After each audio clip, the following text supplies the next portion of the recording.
bem-vindos ao mais um Boletim do Grid. Eu sou a Débora e esse é um programa que vai tratar sobre fake news. Esse episódio é um quadro dentro do Fim do Grid. Obrigado pela oportunidade, Bruno, de estar gravando mais um episódio aqui dentro do Fim do Grid. E hoje eu tenho dois convidados, o Gabriel Toledano do Aerocast e o Rubens do Boletim do Paddock. Sejam bem-vindos, meninos. Obrigado, Débora. Obrigado, Bruno, por mais um convite. E hoje vamos falar, desse tema que, por incrível que pareça, chegou até mesmo na Fórmula 1, saiu do âmbito da política e agora está ingressado na Fórmula 1. Fala pessoal, tudo bem? Aqui é Gabriel, eu falo do Aerocast, diretamente do Aerocast, fui convidado aqui, agradeço muito a participação.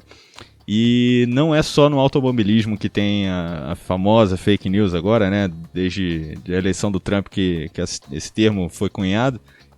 Não é só no automobilismo não, tem muita coisa.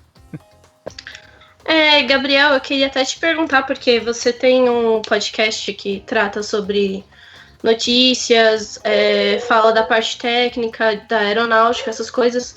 E eu acredito que você, assim como a gente do automobilismo, acaba pegando muita notícia de fora, sendo informado por veículos de fora. E como que você faz essa filtragem para poder não cair nessas armadilhas de notícias falsas? Olha, Débora, na verdade é muito simples. As pessoas que tendem a complicar muito essa questão e pela vontade de querer dar uma notícia em primeira mão, elas acabam se atropelando e não fazem a checagem dos dados. Então, basicamente é o seguinte, na aviação é um mundo, vamos dizer que é um pouquinho parecido com o automobilismo pela tecnologia, tá? Porque a gente está no limite da tecnologia. Então, quando tem uma notícia muito incrível, assim, caraca, não, isso não é possível que isso possa acontecer. Quando te instala isso na tua cabeça, você tem que tomar muito cuidado, porque se tem somente em uma fonte, somente em um lugar que essa notícia saiu, você tem que se preocupar, você não pode sair repercutindo tudo, porque pode ser um cara querendo te trollar, fazer alguma coisa, sei lá, qual é a intenção dele. Então, geralmente na aviação, quando você tem veículos que você confia, aí é um pouco melhor de você repercutir. Só que quando tem uma só notícia num site russo, sabe, aí complica, aí é bem difícil. Então, pra mim, o que eu faço no meu podcast é o seguinte, eu espero para ver se outros veículos vão fazer também. Então, ao invés de eu sair querendo dar a notícia primeiro, eu prefiro aguardar, ter prudência de aguardar, mesmo que eu fale depois. Isso hoje em dia já não existe mais, esse problema aí porque eu fui o primeiro a falar. Pode falar palavrão aqui? Não. Pode sim. Então, se eu for o primeiro, foda-se se eu for o primeiro, sabe? Não importa, importa eu falar a verdade. Então, a notícia de fora, quando ela acontece, é muito perigoso você sair pegando tudo assim, né? E fora a checagem de data, você checa quando que foi falado, aonde que foi falado, quem falou, quem repercutiu, tudo é um contexto que você tem que pegar, né? Então é muito difícil assim, de analisar no mundo da aviação. A Fórmula 1 também é bem parecido nesse sentido, porque a gente tem alguns sites de referência lá fora, né? E os daqui do Brasil estão difíceis. A gente tem realmente esses sites de fora e o que acontece às vezes é, eles estarem numa mesma coletiva e aí cada um tem um dado diferente e aí quando você, lê os dois, você acaba meio que percebendo que tem meias verdades em cada notícia, que não é tudo certinho do jeito que um planta ou do outro, do jeito que o outro acaba vendendo. Não, mas eu não entendi. São dois veículos diferentes e quando colocados numa coletiva, quando vão fazer pergunta para o entrevistado, são dados diferentes, é isso? Isso, cada um acaba usando o posicionamento do veículo. Então, eles acabam analisando as coisas de um jeito diferente. Ah, tá. E aí, às vezes, quando você vai cruzar os dados, tem coisa que não casa. Fulano falou tal coisa em tal data. Assim, numa coletiva. Eles vão falar de algum carro que vai ser lançado. E aí fala alguma coisa diferente, e aí você percebe que é do posicionamento do veículo, mas você só acaba percebendo isso quando você acompanha os veículos simultâneo, assim. uma pessoa que acaba vendo apenas um não pega essas diferenças. Ah, entendi. Não, realmente, se você tiver oportunidade, o ouvinte que tiver oportunidade de sempre acompanhar todos os sites de notícia ao mesmo tempo, porque é como a Débora falou, né? Você tem, por exemplo, na Motorsport vai ter um direcionamento de notícia, Motorsport europeia, vamos deixar bem claro aqui. E, sei lá, de repente na Autosport também, que é europeia, vai ter um posicionamento um tiquinho diferente e a notícia vai ser essencialmente a mesma, né? Eu acho que é interessante isso, você também ter um senso crítico, pensar com a sua própria cabeça, né? Interpretar a notícia também. É realmente uma coisa que a gente também acaba aprendendo na faculdade de jornalismo, mas sempre dá a oportunidade de verificar em todos os meios possíveis e não acabar dando uma notícia assim logo de cara só pela satisfação de estar encaminhando essa notícia. É uma das coisas... Pode falar. Não, por favor. É até uma das coisas que eu noto, né, com o Rubens do Boletim do Paddock, porque às vezes o site da gente, né, porque eu também faço parte, a gente acaba não postando as coisas de imediato e acaba valorizando essa coisa de ter mais conteúdo e trazer uma notícia com mais informação, não é, Rubens? Uma das coisas que até mesmo eu optei no site no começo foi de não ser um portal de notícias de uma forma que fosse já de imediato. Até teve uma época que eu queria fazer isso, mas só que foi um período em que eu via que o Brasil, pelo menos os portais, pecavam muito nessas questões de cruzar informações. Primeiro que eu tinha que traduzir tudo de fora, então eu já corria um risco de traduzir ou interpretar algo errado. E quando você pegava uma notícia aqui no Brasil, você já pegava uma notícia traduzida, que muitas vezes estava muito mal traduzida, estava literalmente Google Tradutor. Então, aí com o tempo eu fui vendo que o risco é muito maior do que o benefício. O risco de trazer notícias, noticiar o dia a dia da Fórmula 1 ou do automobilismo é muito maior do que você não ter essas publicações. Então, visando isso, a gente optou porque, olha, quando a gente for trazer uma notícia, vamos sempre aguardar, mesmo que passe 2-3 dias, não tem importância. Nem que seja mais uma questão da gente não noticiar, mas a gente dar a nossa opinião sobre aquele assunto, é melhor do que querer ter a notícia publicada e correr o risco de ser uma fake news ou ser uma notícia mal interpretada até mesmo por quem obteve a informação de dentro da equipe, junto de um piloto, junto de um dirigente. Então, essa que é mais ou menos a linha que nós seguimos lá no boletim e que eu acredito que pelo menos está dando certo. Uma das coisas que vocês falaram, até o Gabriel falou que quando ele pega uma notícia, alguma informação de fora, ele espera, cruza informações com outros portais e verifica números, datas. Isso daí a gente faz bastante até nos posts históricos.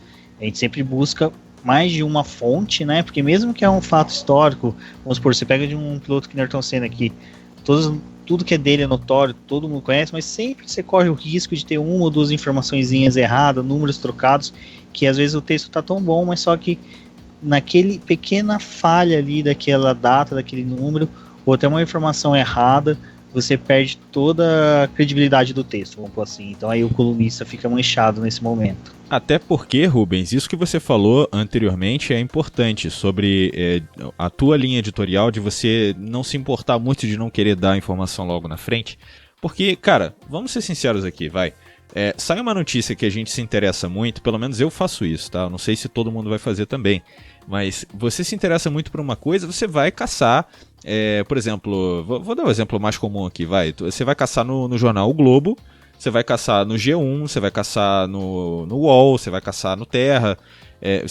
Porque cada um dá uma informação um pouquinho a mais do que o outro. Então eu, particularmente, gosto muito de me cercar de várias fontes para, primeiro, pensar com a minha própria cabeça, segundo, para ter outras informações, e assim, eu não fico acessando o site porque, não, o cara lançou primeiro, eu vou dar preferência para ele. Não. Se o cara que te acompanha, Rubens, com certeza ele gosta do jeito que você escreve, ele gosta do jeito que você pensa, ele gosta do teu estilo. editorial, ele tá interessado no teu conteúdo, ele não tá interessado se você tá lançando a notícia primeiro ou não, pô. Isso é coisa da década de 70, 60, sabe? No início da imprensa, que não tinha como verificar, o cara, se ninguém lançasse, não tinha como esperar o outro. Alguém tinha que lançar primeiro. Então, hoje em dia não, hoje em dia é diferente. O meu ouvinte, ele não tá interessado que eu vou lançar um programa falando pela primeira vez sobre alguma coisa. Não, ele quer o nosso jeito, a nossa brincadeira, o jeito descontraído de falar sobre aviação, não deixando a parte séria de lado. Então, eu acho que não tem muito isso, né?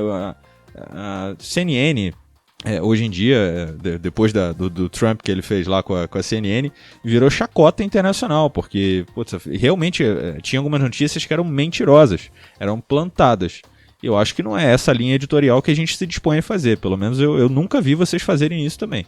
Eu geralmente, quando eu tô fazendo os meus textos, eu busco tentar fazer a forma mais correta. Geralmente, quando eu tô fazendo principalmente os textos de review da corrida, porque eu tô assistindo a corrida e já tô fazendo o texto e olhando, acabo tendo auxílio do aplicativo da Fórmula 1 para poder fazer.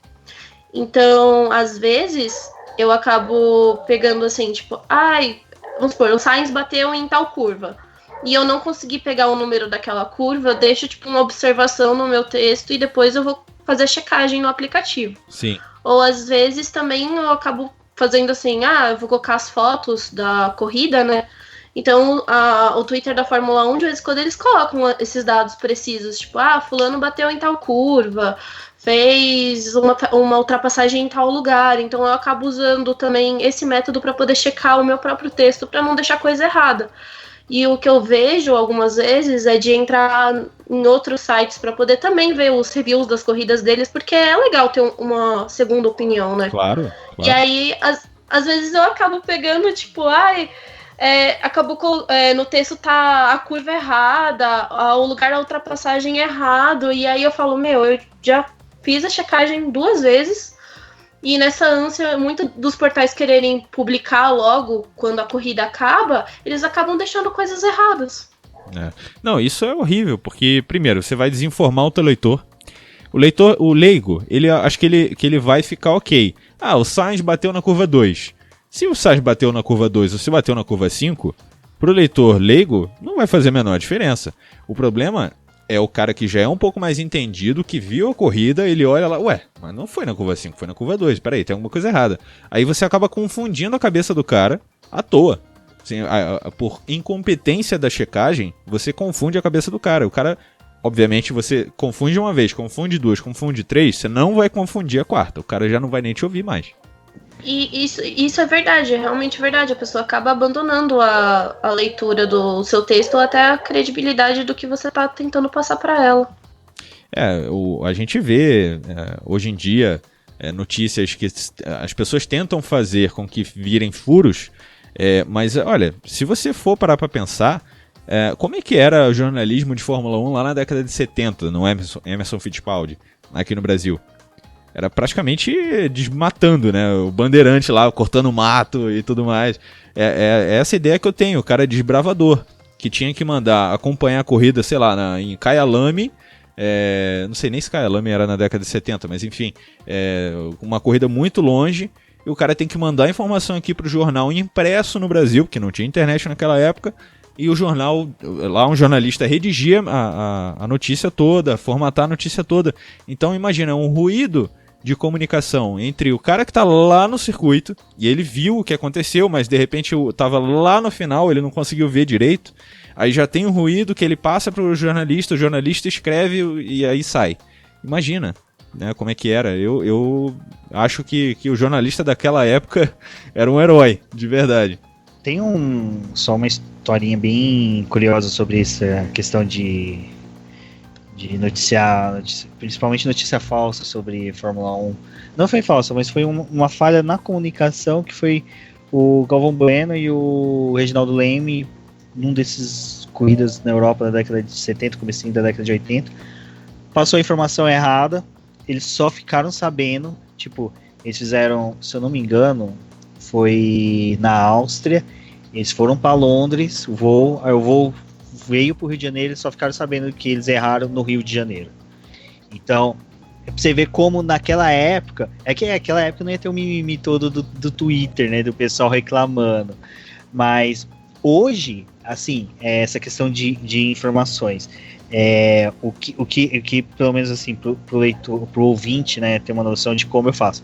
Eu tenho uma ferramenta do Google, que o Google pega, fica pesquisando a todo momento aquela palavra para mim e só busca as notícias que são referentes àquela palavra, que nem vamos supor. Hoje, da nossa gravação, é aniversário do Michael Schumacher.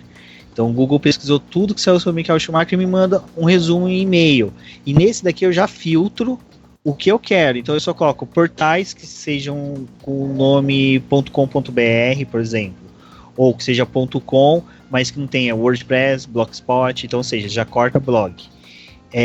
Já que tenha protocolos de segurança. Então já faz com que tenha um filtro aí de pelo menos de confiança daquele site. Significa que a pessoa investiu um dinheiro para ter um protocolo de segurança no site dele, ela investiu no domínio, então já começa a criar uns critérios aí melhor. Tudo bem, a gente sabe que alguns portais aqui no Brasil noticia qualquer coisa, mesmo estando com essas informações. Mas isso, com o tempo, você vai criando filtros. Nunca pegar uma coisa que tá bombando no Twitter. Tá bombando no Twitter, 10, 20 pessoas tá falando.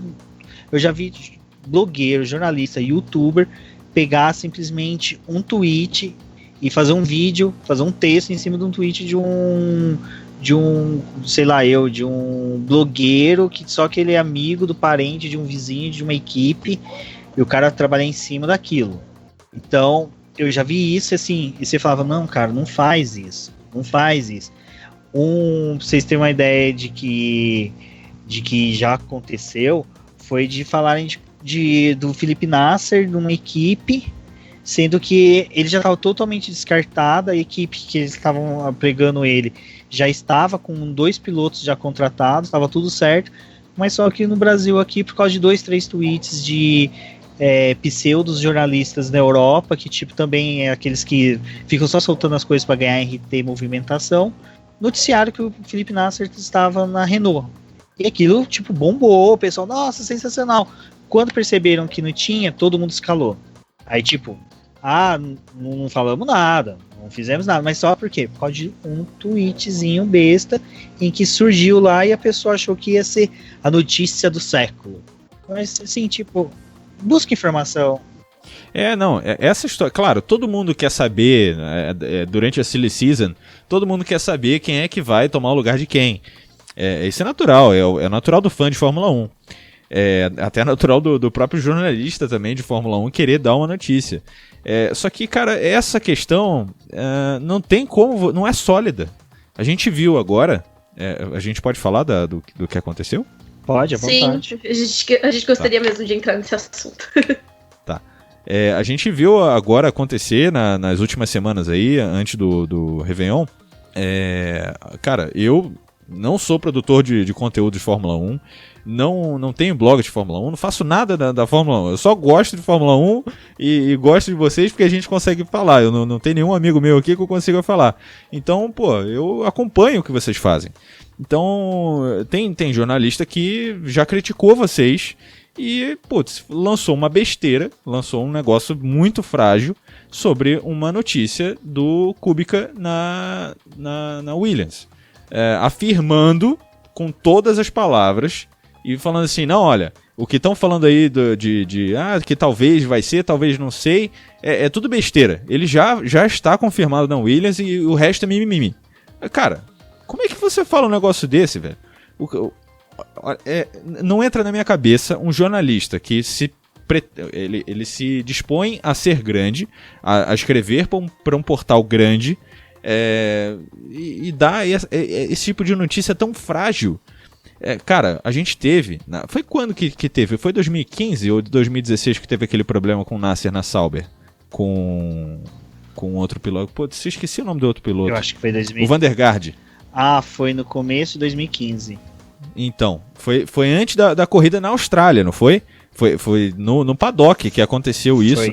O Van der Garde chegou a vestir o macacão da Sauber, pô. Então, você vê, imagina, o cara dá a notícia de que o Nasser tá na Fórmula 1, aí vê a imagem na transmissão oficial da Fórmula 1 Management, o Van der Garde lá com o macacão. E aí, a cara onde é que vai? Vai no chão, pô. Então não adianta, esse tipo de notícia é muito frágil.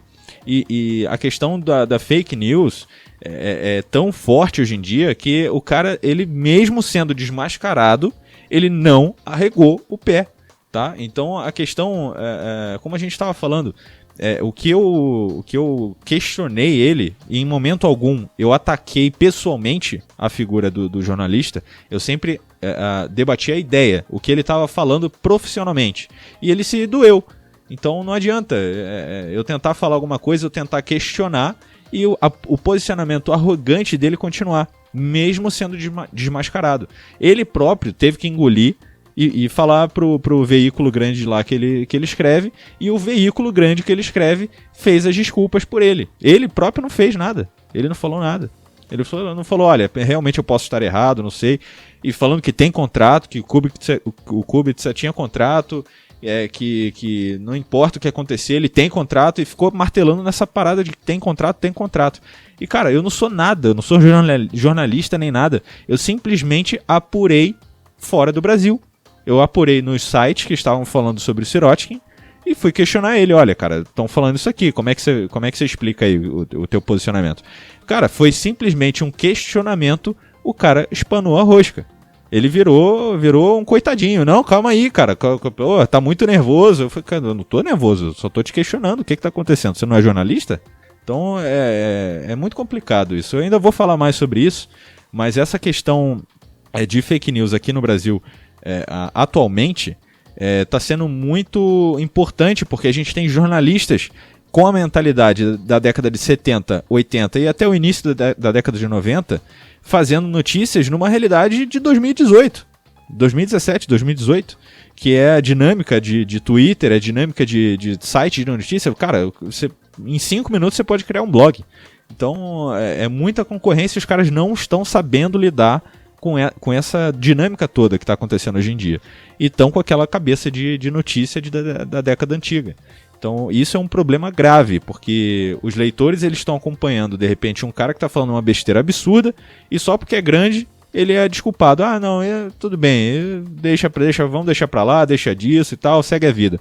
Não é segue a vida, pô. Tem gente muito melhor como vocês fazendo notícias, escrevendo muito melhor do que eles. Tá? E é uma realidade que não condiz com o aprendizado, porque, tipo, pelo menos eu, que tô indo pro 3º ano de jornalismo, uma das coisas que a gente mais aprende é checar, tanto que às vezes a gente fica até de saco cheio. A gente vai fazer, assim, um trabalho da faculdade, que nem a gente fez esse semestre, de um jornal de bairro, e a gente tinha que ficar checando tudo, o que o vendedor tinha falado pra gente, se aquilo lá tinha fundamento, tinha que pesquisar em outros lugares, e às vezes isso enche o saco, mas é uma coisa que quanto mais você faz, mais entra em você. E o que parece é que muitos jornalistas esquecem disso, da checagem.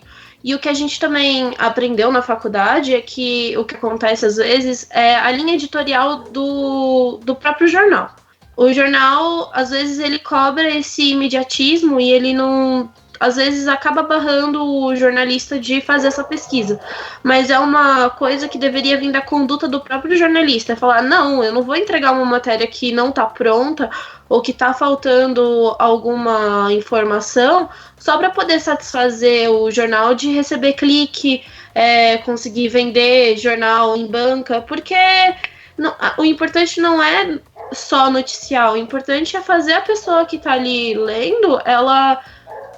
se sentir que ela tá bem informada e poder confiar no que ela tá recebendo. Com certeza. É uma realidade cruel até, né? Porque o veículo ele tá atrás de clique. O jornalista tá atrás de escrever bem.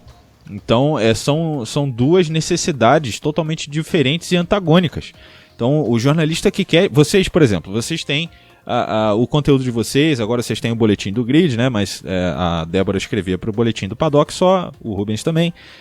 Mas vocês fazem uma linha que é totalmente fora disso. Vocês não estão com pressa de escrever nada.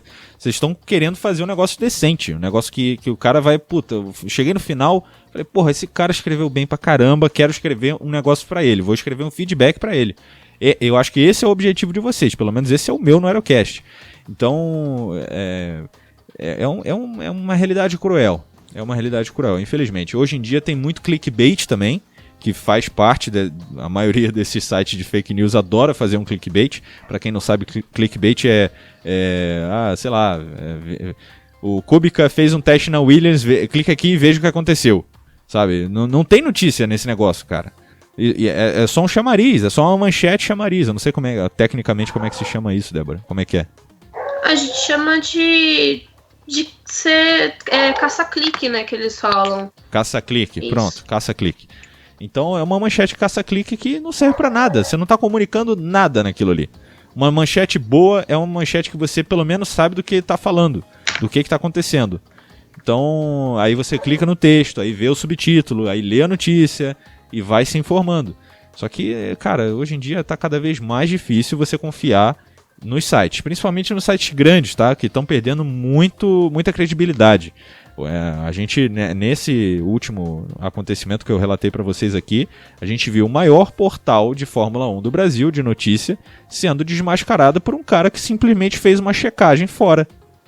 Questionei. Simplesmente eu questionei. E dentro desse desespero deles de buscar transformar isso, aí isso entra numa coisa que eu não sei se tem na faculdade de jornalismo, mas pelo menos a faculdade de Direito eu estudei, que era falsas memórias, é onde você tenta transformar uma mentira numa verdade. Eles começaram a criar situações em que aquela possível contratação do Kubica realmente existia, até onde que eles chegaram a envolver o Felipe Massa, inserindo uma frase que o Felipe Massa tinha dado em Abu Dhabi, onde que ele confirmou que o Kubica realmente tinha assinado. Ou seja, aí a gente vê até onde que eles vão, até onde que esse mercado da notícia vai, porque simplesmente eles querem despejar notícias na internet, um maior volume de notícias sem conteúdo, sem o intuito de noticiar, de informar, mas simplesmente de ter um volume de posts grande, simplesmente para ter cliques, para poder ter page views, para poder vender para um banner e falar, olha, coloca seu banner aqui, nós tivemos 5, 6 mil acessos no dia que soltamos essa notícia. Então, assim, é um mercado que se tornou esse negócio de noticiar qualquer coisa. Eu lembro que uma vez o Hamilton ele se encontrou uma vez com a Anitta no México, ficou uma semana, quase todos os portais falando disso. Então os caras tinham o cúmulo de acompanhar os streamings de música do Hamilton para poder ver. Toda vez que ele estava ouvindo a Anitta, os portais soltavam assim, Hamilton acompanha a Anitta, Hamilton não sei o que, cara. Putz, pelo amor de Deus. É revista Caras agora que tá cuidando da Fórmula 1, E tipo, ele não tinha necessidade disso, tá bom, o cara tá chavecando, dane-se, velho, o cara...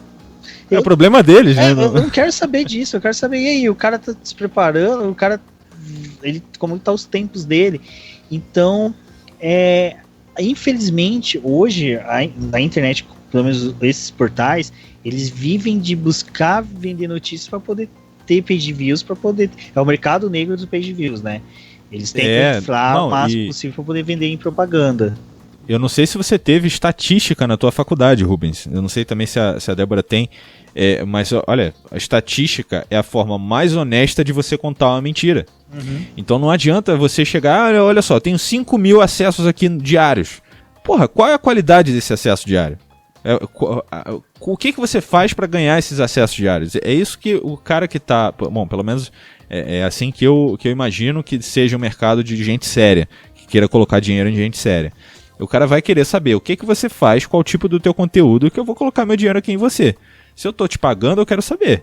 O que às vezes acontece é você mascarar, tipo, você tem poucos acessos em notícias concretas, mas o que você acaba tendo acesso é realmente nessas matérias que são para poder chamar leitores que não Exatamente. São os seus certos, né? São os de fora, porque Sim. O que conta mesmo para um portal é quem acaba entrando ali ocasionalmente, não quem é fiel, né?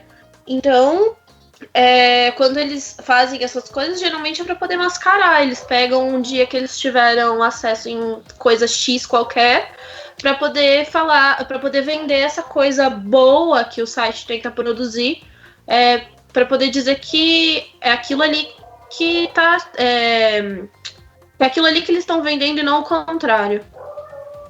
E tem muita pompa em cima disso, né? O cara se enche de orgulho, enche a boca pra falar que ele tem o maior.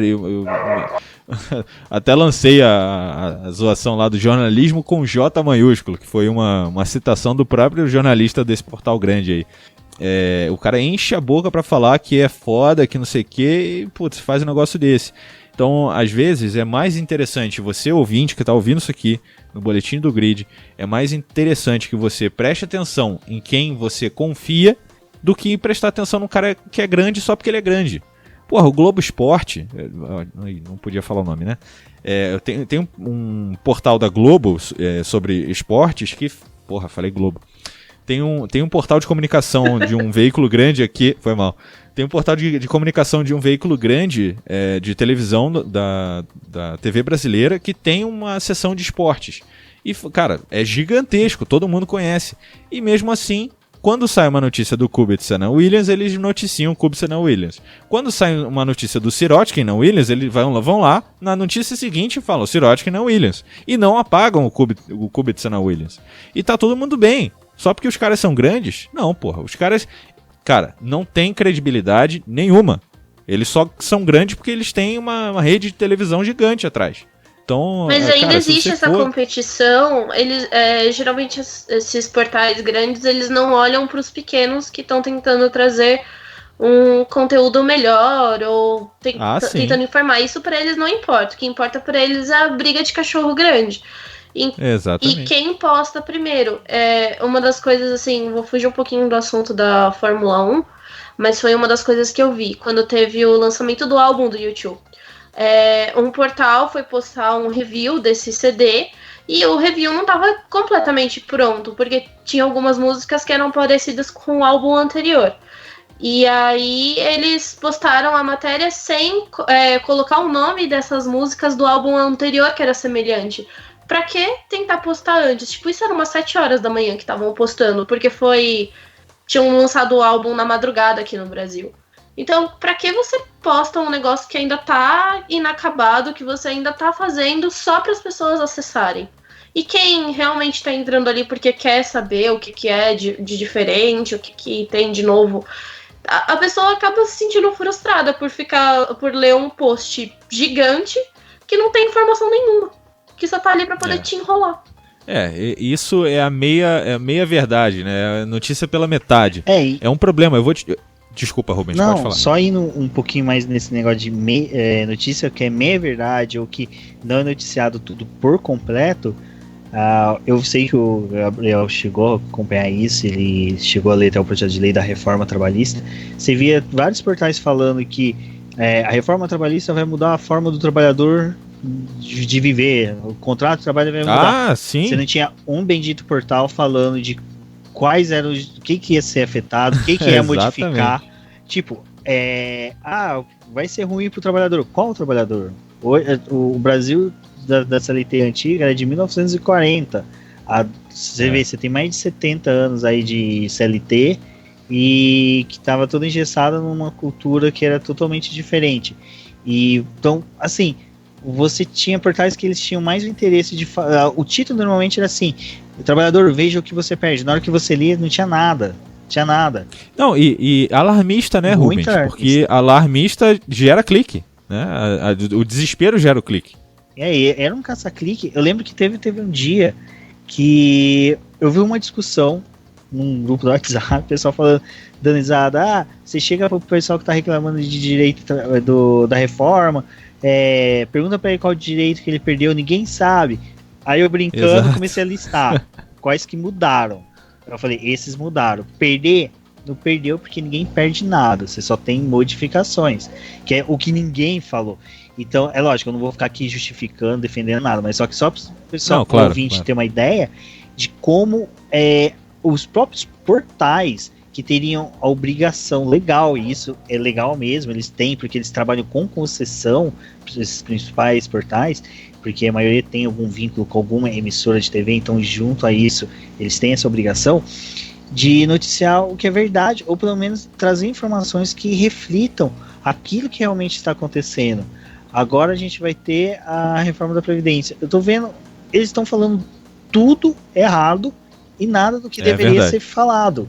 Então, é a mesma coisa da Fórmula 1, é a mesma coisa da aviação, é a mesma coisa de qualquer área, futebol, que você tem informações em que o portal só quer noticiar. Tem um jornal aqui em São Paulo, eu trabalho do plantão, às vezes, num departamento jurídico de um sindicato.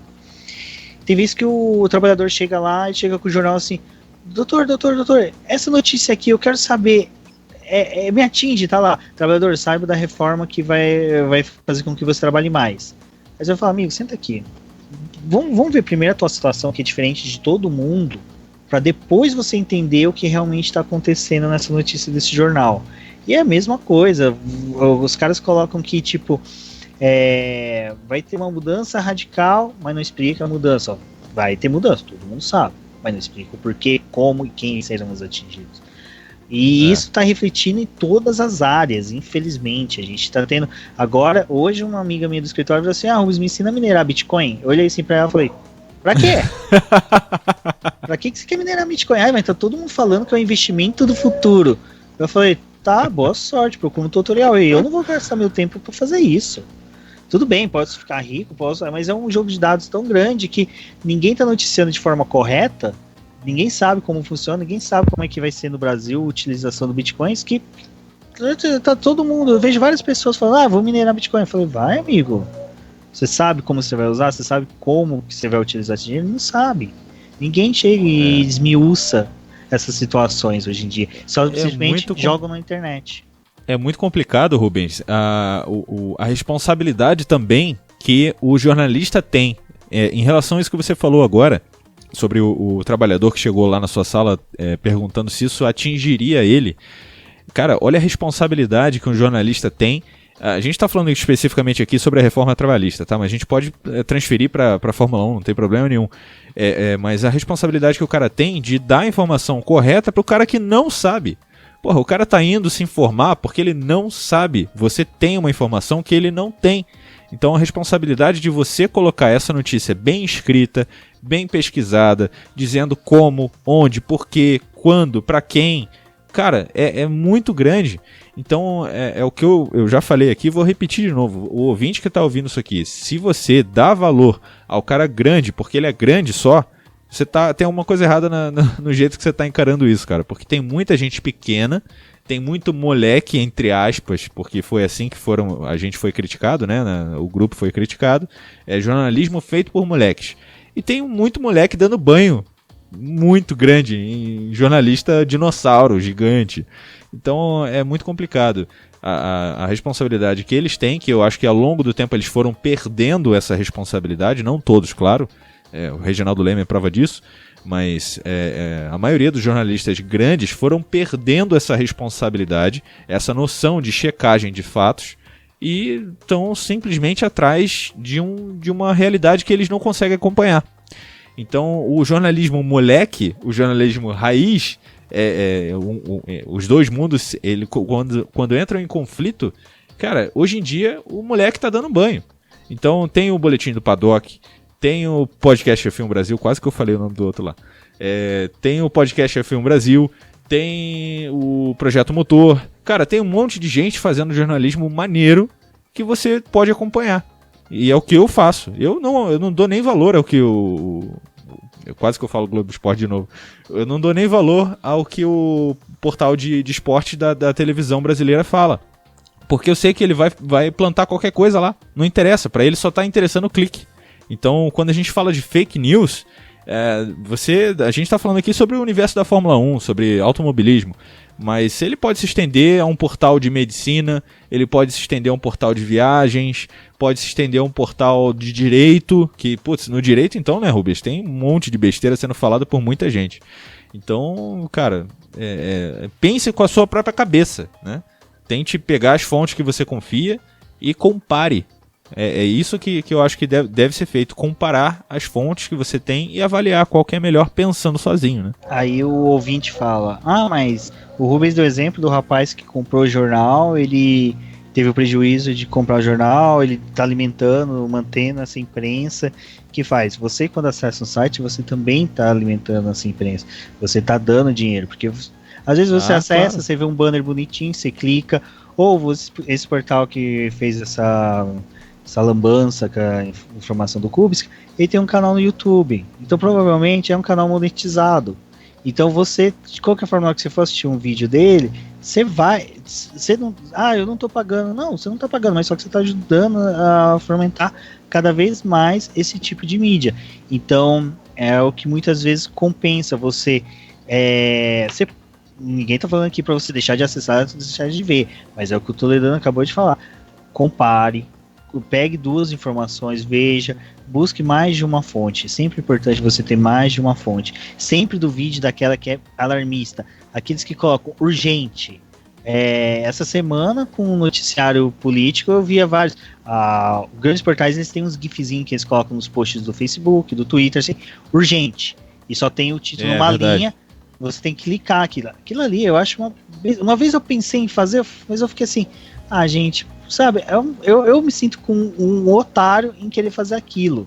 Porque eu falo, pra que eu vou iludir a pessoa? Sabe aquela coisa da pessoa chegar dentro da tua casa, olhar assim pro lado e falar assim, puta, a casa do cara é toda desarrumada. Ele fez um convite pra gente vir aqui numa festa, mas tá tendo tubaína e pão com mortandela, velho. Merda. Então, quando você vê isso, você já fica com o pezinho atrás. Esse urgente não é urgente porque você tem que saber, é urgente porque ele quer noticiar primeiro.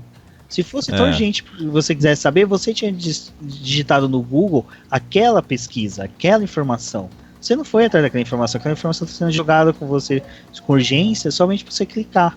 Então é esses pequenos filtros que com o tempo o nosso ouvinte tem que, também não é uma obrigação, mas ir criando para você levar tanto para a Fórmula 1 como para fora da Fórmula 1, para você ter uma noção de que o que é valioso ter informação para você e o que não é valioso. Porque muita informação... Isso é pra vida também, né, Rubens? Exato.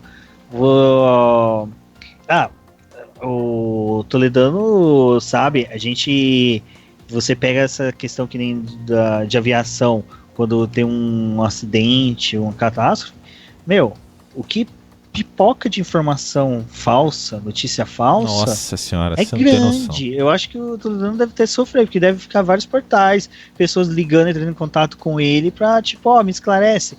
Não tem como esclarecer de imediato, isso eu falo. Olha, pode falar.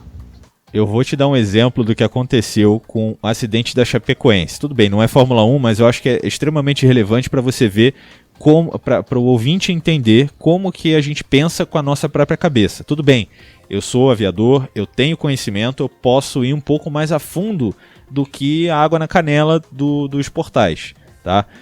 Só que o que era noticiado era um monte de besteira sendo falada, porque, eu acho que é isso.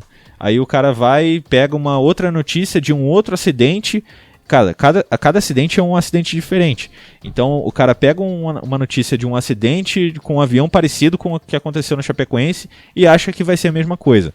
Cara, eu fiz uma pesquisa, eu fiquei um dia inteiro. No dia que aconteceu, eu fiquei o dia inteiro. Foram 20 e tantas horas só focado nisso. Eu próprio pesquisei, eu fui atrás no site do fabricante do avião. Eu peguei a tabela de performance da aeronave, eu comparei a distância que foi voada, a rota que foi voada, eu peguei as informações meteorológicas, plotei em cima da rota, calculei com o computador de bordo manual que eu tenho, eu calculei a performance da aeronave com quantidade de combustível, velocidade. Então eu não acreditei no que me falaram inicialmente. Porque acabou o combustível. Tá, mas... como que acabou o combustível? O cara não abasteceu direito, abasteceu menos, teve vazamento, o que aconteceu? O cara simplesmente deu a notícia, acabou o combustível.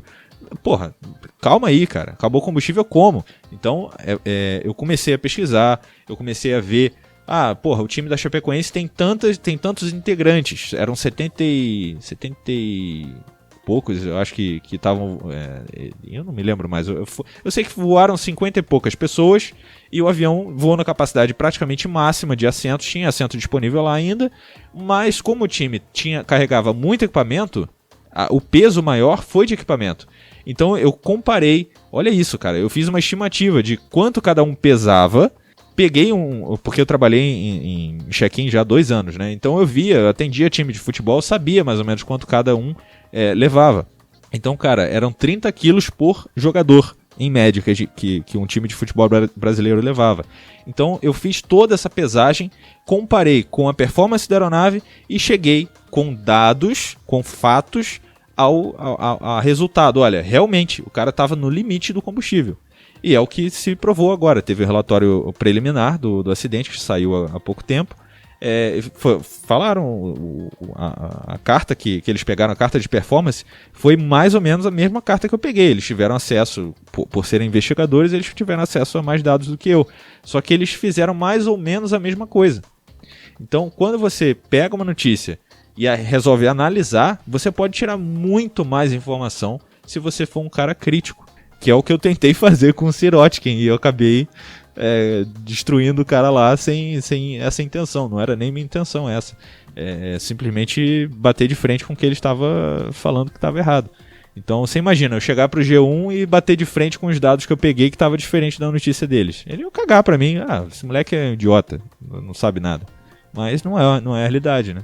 Eu acho que o que fica a lição desse programa as pessoas que não estão envolvidas que não tem esse tipo de estudo, assim, que não é um jornalista mesmo formado, que não é uma pessoa que trabalha diretamente com mídia social, ela ter esse cuidado de analisar tudo que chega para elas, filtrar e procurar em mais de um canal.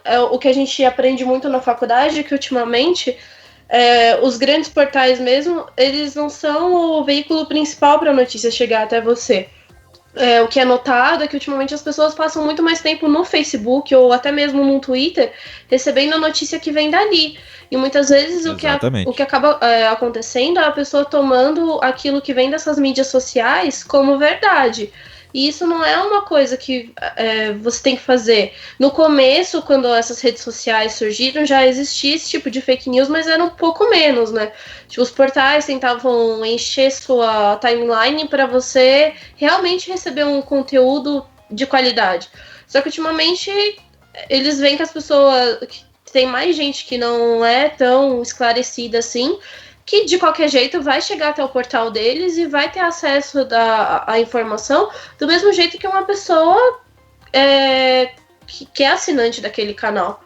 Então, os ouvintes desse programa, fica a lição para poder aprender a fazer esse tipo de filtragem. E se não souber do assunto, tentar procurar alguém especializado, porque muitas vezes você consegue falar com alguém. Você não precisa ser só um jornalista para você conseguir falar com alguém importante. Você consegue ter uma assessoria de imprensa que você entra em contato, você consegue ter pessoas que trabalham dentro desse ramo mesmo, que podem te fornecer um pouquinho mais daquele conteúdo e não só uma coisa geral. Então, eu acho que essa lição que esse programa traz para todo mundo que está escutando. E eu gostaria, meninos, que vocês fizessem as suas considerações finais, falassem um pouco mais. Não, eu já tô no meu limite aqui, eu já fiz, inclusive. Eu posso fazer, eu não sei se você vai abrir espaço para falar do Aerocast, mas... Não, pode falar. Tá. Bom, então a gente, é isso, eu acho que deve ser feita uma análise, pense com a sua própria cabeça, e se você quiser saber um pouquinho mais sobre aviação, que tem um pouquinho a ver com Fórmula 1 pela tecnologia, aerodinâmica e tudo mais, isso é uma parte que me interessa muito do automobilismo, você pode acessar o meu podcast. A gente fala sobre aviação de uma forma muito bem humorada, sem deixar a parte séria de lado. A gente tem entrevistas com personalidades importantes da aviação e besteira também, besterol, diversão e tudo mais. Então, se você quiser, acessa lá aerocast.com.br. Bom, pessoal, mais uma vez, muito obrigado, Gabriel, por ter participado com a gente, aceitado o convite aí da Débora. Assim, é uma emoção gravar com você, que até eu brinquei agora no Twitter, que eu tô zerando minha vida na podosfera, gravando com você. Para com isso, pô, que isso? Eu também tô muito feliz que você aceitou o convite. Pô, eu que agradeço. E aí, cumprindo essa honra, mais uma vez agradecer ao Bruno Shinozaki do Fim do Grid, porque mais uma vez ele tá ajudando a gente a criar um conteúdo de qualidade. É um podcast que vale a pena ser ouvido, ele vai muito além da Fórmula 1, ele vai para MotoGP, NASCAR, o Brunão, ele vai e faz entrevistas, então eu vou fazer esse merchan aqui do Fim do Grid para ele, e também vocês acessem o boletimdopaddock.com.br lá. Nesse período de férias a gente está seguindo com a série de 365 dias, contando cada dia da história do automobilismo, mas logo começa a pré-temporada de Fórmula 1, tem Daytona 500 agora, tem outras categorias também que a gente vai tentar fazer uma cobertura ali, ou pelo menos comentar dentro do possível com vocês. Eu sou a Débora, eu gostaria de agradecer aos meninos por terem participado do programa. Obrigada, Bruno, por ter dado essa oportunidade dentro do Fim do Grid para a gente poder fazer esse quadro noticioso. E vocês podem falar comigo pelo Twitter The Flowers ou no nosso site, o Boletim do Paddock, e deixem comentários, sugestões, tudo que vocês quiserem sobre esse programa, o Boletim do Grid, para poder auxiliar a gente a fazer outros programas e fazer outros conteúdos para vocês. Obrigada.